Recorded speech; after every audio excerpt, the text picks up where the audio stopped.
노벨상 수상 일주일 만에 모습을 드러낸 한강 작가는 수상 축하에 대한 감사로 말문을 열었습니다.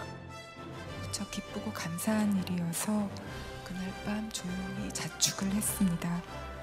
그 후 지금까지 많은 분들이 진심으로 따뜻한 축하를 해주셨습니다.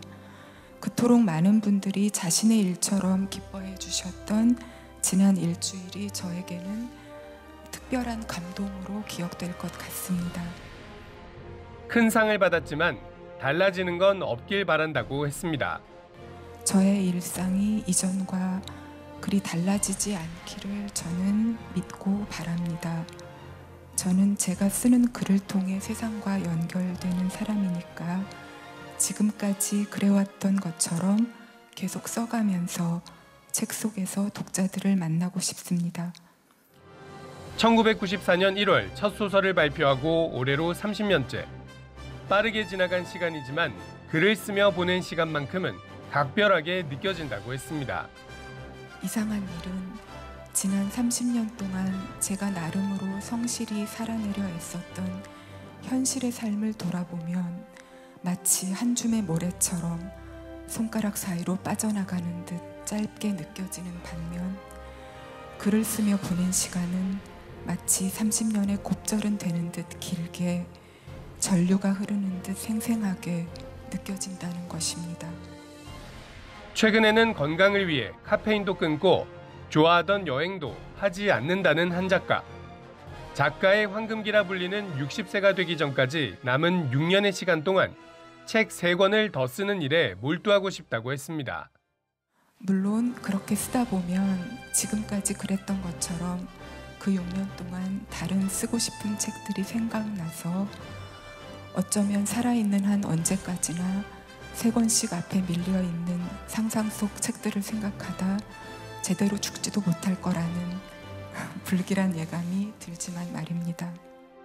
한 작가는 현재 집필 중인 차기작을 마무리하고 오는 12월 10일 스웨덴에서 열리는 노벨 문학상 시상식에서 발표할 연설문 작성에 들어갈 계획인 것으로 전해졌습니다.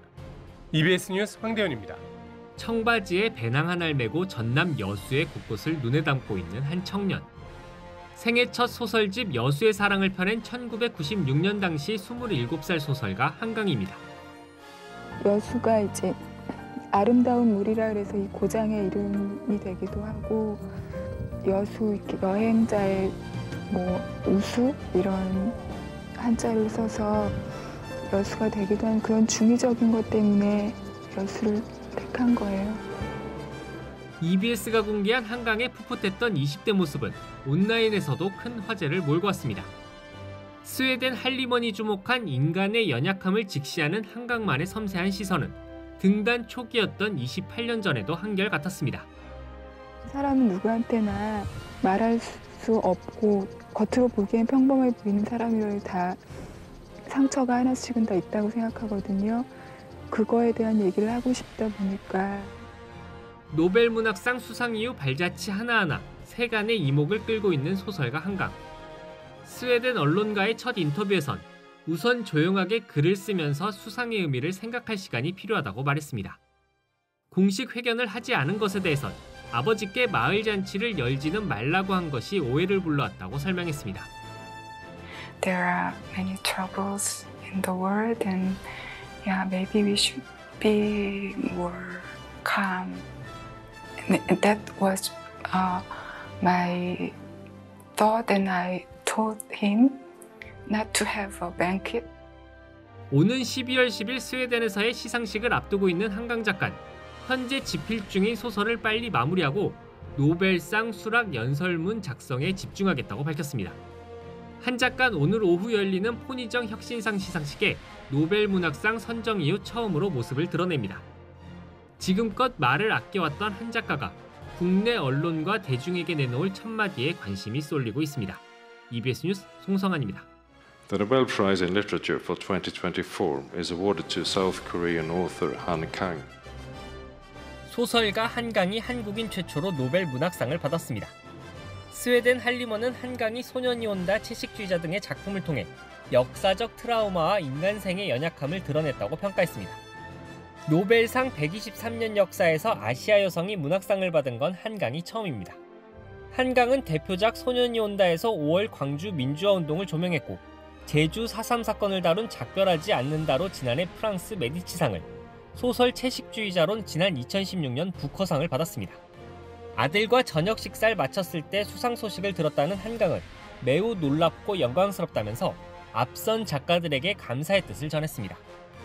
All their efforts and all their strengths, they have been my inspiration.